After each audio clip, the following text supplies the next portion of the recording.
Hi, my name is George Dagnino. I would like to talk to you about my best indicator. Yes, just one indicator, and I will tell you the reason why.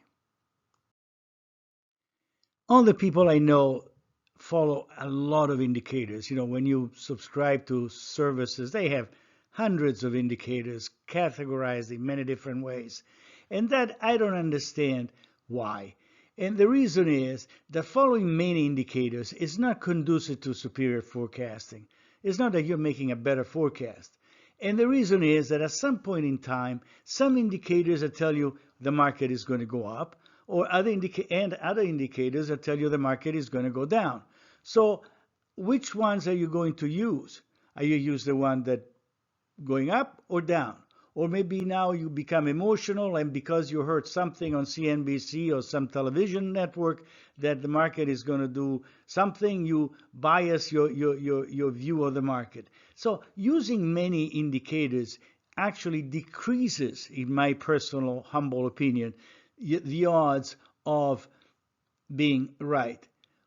You the thing is you have to need to follow just one indicator. You know it's not perfect. You know it. No indicator is perfect. But it's one indicator, you have one model, you go back in history and it shows you that it took you out of the sharp declines in the market. It made you money when the market goes up. So if that is indicator that is most reliable, that's the one you want to use because you back tested it. Then you follow it closely, and then you know that sometimes it's not going to be right. Sometimes it will make you lose some money, but this doesn't mean that you have to throw it away. It just you know that that's going to happen, and you have to keep on following it. You know, I like all of us, all the investors, I have indicators that I tell you I don't know what to do with them, how many I have. But when I become confused, when I say, what am I doing here? What's going to happen? This is what the indicators that I follow. This one. This is what really is the last message. And another thing, you see this green thing? This is the daily market. This green wiggles. This is noise. This is if you're trying to forecast this little ups and down and wiggles, you're going to go crazy. At least I am sometimes. What you need to follow is this is the 200-day moving average. Look how smooth it is. Sometimes it stops uh, rising, then you know you have to be careful. Then it starts going up, and then now it starts going up, and now is improving its growth. This is the most reliable, I think, indicators I measure. I back tested it. It's in my books, by the way. I don't want to sell something, but I back tested it. I know it's going to take me out of major declines. Is used only at month end, by the way. The decision is made only once at month end. If you take the if you sell when it goes below the 200-day moving average during the month, you're going to lose money in the long run.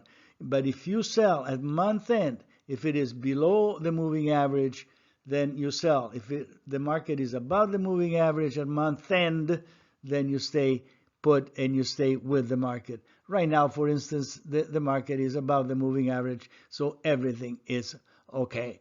So this is my best indicator, and this tells me what the trend is. And believe me, the trend is your friend, and I explain in many other places in my books why this is the case. Well, let's say now you have other indicators that are also as good as the first one. So how do you use them? So if usually if they're good indicators, they say always, always the same thing. However, let's assume that one is bearish. Now, how do you use that? If most of them are becoming bearish, what how do you react? I think the use of other indicators is to develop a strategy. So if the market is going up, like I showed you in the previous slide, but some indicators are saying that the utilities, for instance, are stronger than the market, then that tells you where to go in terms of strategy. So they help you to develop the strategy. The danger with that is that too frequent decision cause whipsaw and losses. So other indicators have to be used very carefully, and because it could be dangerous if you use them too frequently to correct what the previous indicator is saying. Another gauge that I use for confirm what the trend of the previous indicator is saying is the advanced decline line. Is that useful?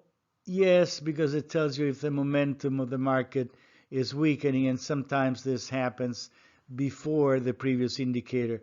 You make decision based on this? No, I don't. But it tells me that, for instance, right now, the market, the advanced decline line is rising, so there are more advances than decline. The momentum is sustainable. The trend, the blue line is up. Here is up. Here is up. Here, when it starts curving, it tells me, George, be careful. Check the previous indicator and see if something is happening. Maybe it's time to be more careful. Maybe the business cycle is changing direction. So I use this more as a background information rather to make decision. It helps you feel more comfortable, if you wish, with your decision. My experience in using indicators is that it's important to have one main indicator to use that you can make decision, use to make decision. Sure, you can use other indicators, but really they should be used more to define a strategy. Where should you invest your money? How much of your money should be, not to give you a directional move of the market. The important signal of the first indicator that I showed you on the first slide is that if at month end the S&P 500 is below the 200-day moving average, then you have to be careful. That is absolutely a rule that I stick with it in a very religious way. And above all, this is based on very personal experience over and over and over again. Do not believe you are smarter than the model, because the model has been backtested to produce certain results. You overwrite the model, you will achieve much, much worse results. So there are times when following the model, you seem to be performing poorly. That happens. No model is perfect. But the worst thing that you can deduce is to throw away the model and do something else. You have to stick with it, because statistically the model is going to be much, much more successful than you are or you have been. This information is analyzed in detail in each issue of the Peter Duck Portfolios, and of course is discussed in great, great detail in my 3 books, Profiting in Bull or Bear Market, Easy Ways to Beat the Market with ETFs, and Investing Wisely. It is easier than you think. Again, thank you very much for listening, and I'll see you really, really soon.